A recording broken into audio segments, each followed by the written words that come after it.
History holes. Welcome back to History Holes. We have arrived at the conclusion of our 4,000-year odyssey.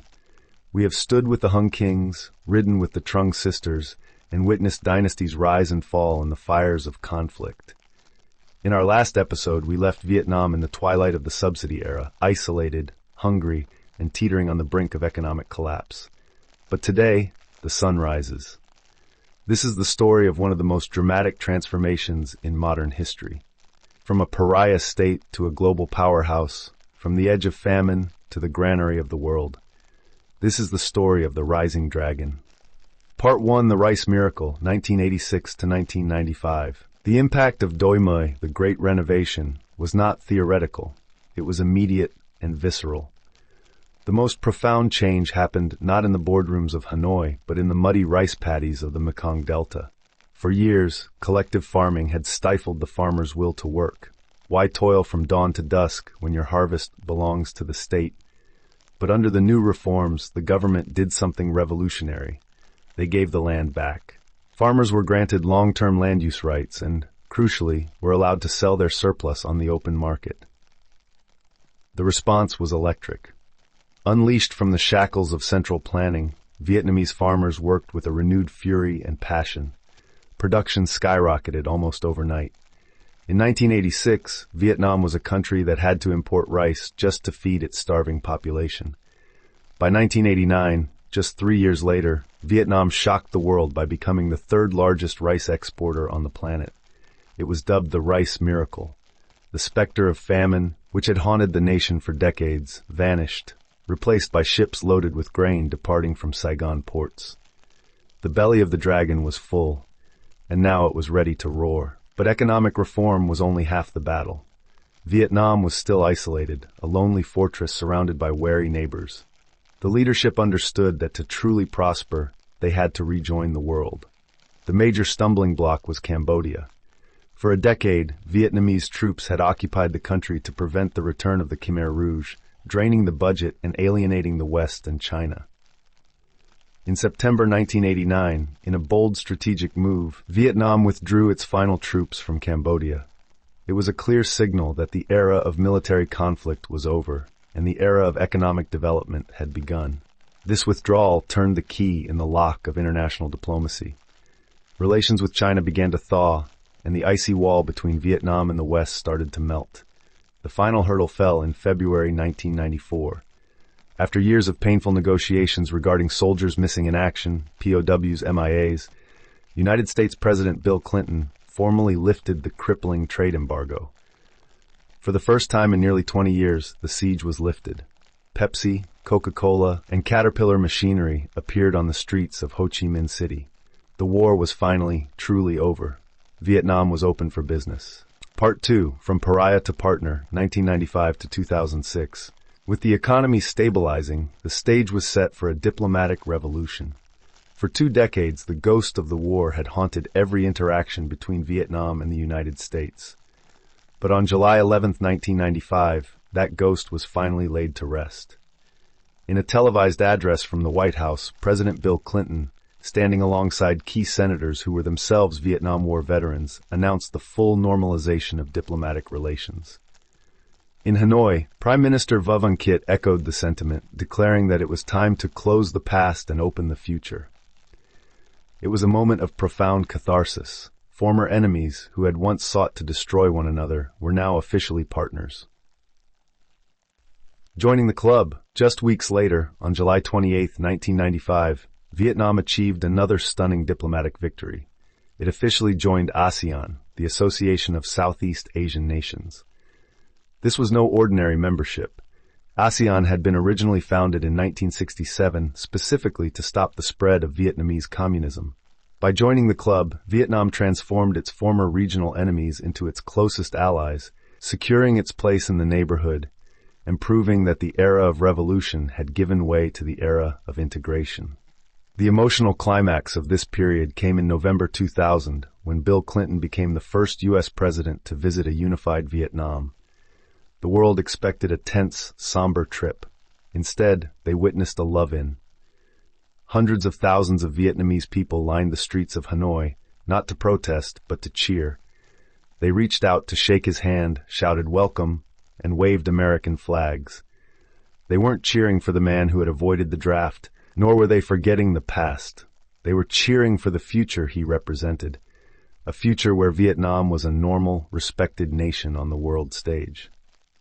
The boom begins. With the diplomatic doors flung wide open, the world rushed in. Foreign direct investment, FDI, began to flood the country. Factories sprang up on the outskirts of Saigon and Hanoi, producing shoes for Nike and shirts for Adidas. The streets, once quiet and filled with bicycles, began to roar with a new sound, the engine of the motorbike. This was the era of the Honda Dream. For a generation of Vietnamese, owning a Honda Dream motorcycle was the ultimate status symbol, a tangible sign that they had made it. The skyline began to change, too.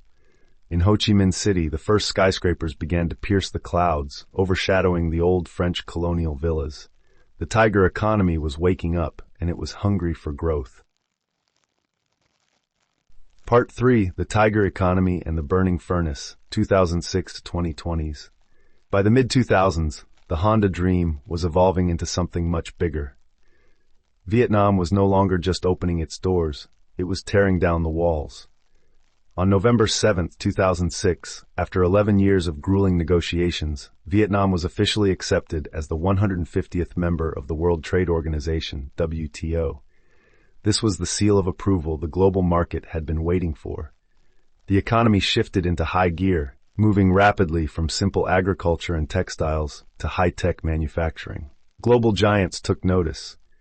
In 2006, Intel announced a $1 billion investment to build a massive chip assembly plant in Ho Chi Minh City, putting Vietnam on the global technology map. Even more transformative was the arrival of Samsung in 2008. The South Korean titan turned the northern provinces of Bắc Ninh and Thái Nguyên into global electronics hubs. Today, a staggering portion of the world's smartphones are made in Vietnam, a testament to how far the country has come from the days of collective farming. The East Sea tensions, but as economic power grew, so did the geopolitical stakes. The ancient dragon of the North, China, was rising too, and the calm waters of the East Sea, South China Sea, began to churn with tension.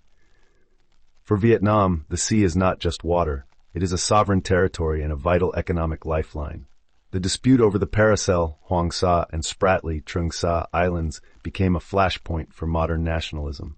The tension exploded in May 2014 when China brazenly moved the massive oil rig Haiyang Shio 981 into waters claimed by Vietnam. It was a direct challenge to Hanoi's sovereignty. The incident sparked a tense, months-long standoff at sea between Coast Guard vessels and triggered massive, angry anti-China protests across Vietnam. It was a stark reminder that while the two countries were economic partners, the ancient struggle for sovereignty was far from over. This external pressure forced Hanoi to accelerate a strategic pivot, deepening security ties with the United States, Japan, and India, seeking new friends to balance the weight of its giant neighbor. The burning furnace. While the country defended its sovereignty at sea, it faced an equally dangerous enemy from within: rampant corruption. As the economy boomed, so did graft. In 2016, under the leadership of General Secretary Nguyen Phu Trong, the Communist Party launched an unprecedented anti-corruption campaign known as Đốt Lò, the burning furnace. Trong declared that if the firewood is wet, it will still burn if thrown into a hot furnace, signaling that no one was untouchable. The campaign shook the foundations of the political and business elite.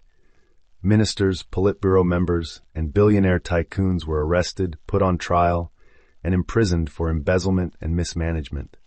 It was a ruthless, sweeping effort to clean up the party and the economy, proving that in modern Vietnam, economic success could not come at the cost of the nation's integrity. Part 4, Bamboo Diplomacy and the Road Ahead. Navigating the turbulent waters of the 21st century requires more than just economic muscle. It requires wisdom. In recent years, Vietnam has codified a unique foreign policy doctrine known as bamboo diplomacy, Ngoại giao cây tre. The metaphor, popularized by General Secretary Nguyen Phu Trong, is perfect. Bamboo has strong roots, allowing it to stand firm in the storm, but its branches are flexible, swaying with the wind to avoid breaking. In practice, this means Vietnam deftly balances its relationships with the world's great powers without picking a side. It is one of the few countries on Earth that maintains comprehensive strategic partnerships, the highest level of diplomatic tie, with the United States, China, Russia, India, and South Korea simultaneously. From hosting the Trump-Kim summit in Hanoi to welcoming global leaders of every political stripe, Vietnam has transformed itself from a battlefield into a bridge, a neutral ground where the world comes to talk. The golden population, but the true engine of the rising dragon is not government policy. It is the Vietnamese people. Today, Vietnam possesses a golden population structure. It is a nation of young, energetic, and increasingly tech-savvy people who have known only peace and growth. Walk the streets of Ho Chi Minh City or Hanoi today, and the energy is palpable. It is a society racing to make up for lost time, driven by a fierce optimism that is rare in the modern world. From coding startups to coffee empires, a new generation is taking the legacy of their ancestors, that unconquerable will to survive, and channeling it into a will to thrive. Retrospective, the indestructible nation, and so, we look back at the arc of 4,000 years. We began with the semi-mythical Hung kings and the bronze drums of Dong Sun. We witnessed the Trung sisters riding elephants into battle and Ngo Quyen driving stakes into the Bac Dang River. We saw the dynasties of the Li, Trun, and Lei build a civilization that withstood the Mongols and the Ming. We endured the long night of French colonialism and the 30 years of fire that followed. Through it all, one theme has remained constant: resilience. Vietnam is a nation that was not supposed to survive. It is a culture that lives next to a giant, yet kept its soul. It is a people who were bombed back to the Stone Age, yet rebuilt their country into a factory of the future. The story of Vietnam is the story of a people who simply refused to quit. The dragon has risen, and its flight is just beginning. We have covered 4 millennia of history, but we know what you're thinking. There is one specific chapter, a chaotic, controversial, and incredibly complex 20-year period that we moved through rather quickly. The American War is too big, too nuanced, and too important to be just a few episodes in a long series. It deserves its own microscope. So while this journey ends here, a new deep dive is on the horizon. We're going to go back and dig into the jungle, the politics, and the human stories of that war like never before. I thank you very much for joining us on this epic journey. Please leave a like and subscribe if you want to be there when we return. If you feel like it, tell us what you want to see in the deep dive. See you on the next adventure.